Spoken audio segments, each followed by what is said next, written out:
खबरों में बने रहने के लिए बेल आइकन दबाएं और फर्स्ट इंडिया न्यूज को सब्सक्राइब कीजिए। परिवहन विभाग से बड़ी खबर आ रही है। उड़न दस्तों पर नियंत्रण के लिए विभाग का बड़ा फैसला। अब सभी आरटीओ और डीटीओ को मुख्यालय को भेजना होगा मासिक ड्यूटी चार्ज, यानी कि महीने की शुरुआत में तैयार होने वाला चेकिंग प्रोग्राम मुख्यालय को भेजना होगा। हर महीने की 4 तारीख तक ये प्रोग्राम भेजना जरूरी है।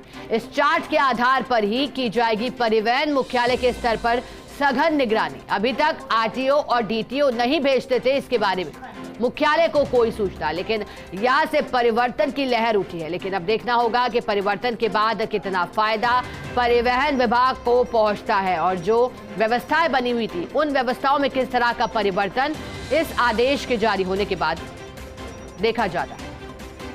हमारे साथ सहयोगी शिवेंद्र सिंह परमार जुड़ गए। शिवेंद्र, जो अब यहां से बदलाव किए गए हैं, आपसे जानकारी चाहेंगे। इस बदलाव के बाद कितना परिवर्तन देखा जाएगा और इसका फायदा किस तरह से परिवहन विभाग को पहुंचेगा? देखिए, ये बहुत बड़ा परिवर्तन है और ये कह सकते हैं कि एक नया नियम लागू किया है परिवहन मुख्यालय ने।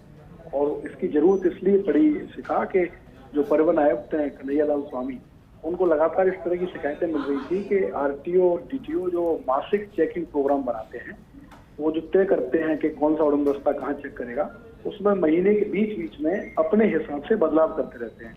मान लीजिए उड़न दस्ते की ड्यूटी लगा दी एक पर्टिकुलर प्लेस पर, तो उसको ड्यूटी तो पूरे महीने वहीं करनी चाहिए, लेकिन आरटीओ का मनोवाद, डीटीओ का मनोवाद उसको बदल देता है। ये शिकायत मिल रही थी। दूसरी ये भी शिकायतें मिल रही थी कि एक उड़न दस्ते में 2 परिवहन निरीक्षक और उप निरीक्षक होते हैं, तो उनमें से एक तो ड्यूटी करता है, दूसरा जयपुर में घूमता रहता है। जयपुर में नहीं घूम रहा तो अपने गांव में घूम रहा है। इसकी भी लगातार शिकायतें मिल रही थी कि एक ही व्यक्ति ड्यूटी करता है। तो इनकी निगरानी करने के लिए, ये इंश्योर करने के लिए कि जिसकी ड्यूटी जहां है वो वही ड्यूटी कर रहा है या नहीं, इसके लिए मासिक चेकिंग प्रोग्राम मांग लिया गया है सभी आरटीओ और डीटीओ से। और ये हर महीने की 4 तारीख को भेजना अनिवार्य होगा, क्योंकि सभी जो गाड़ियां हैं उनमें जीपीएस लगे हुए हैं।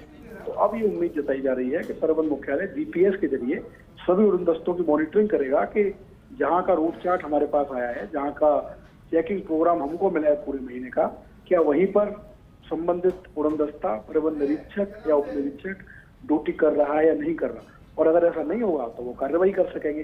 तो एक बड़ा बदलाव माना जा रहा है और उम्मीद है कि जिस मंशा के साथ परिवहन विभाग ने ये फैसला लिया है वो पूरी होगी। लेकिन सवाल जो एक संदेह है वो ये है कि इतने लोगों की निगरानी कैसे कर पाएंगे? इतने उड़न दस्ते हैं प्रदेश में, मुख्यालय में स्टाफ नहीं है, तो कैसे इनकी सघन निगरानी हो पाएगी, मॉनिटरिंग हो पाएगी? इस पे भी संदेह है। तो ये आने वाले दिनों में क्या होगा कि वास्तव में ही कुछ निगरानी मुख्यालय के स्तर पर हो रही है या फिर जो सूचना आ रही है उसको सिर्फ लेके और रख ले रहे हैं। चलिए, बहुत शुक्रिया शिवेंद्र आपका हमारे साथ जुड़ने के लिए, जानकारी के लिए।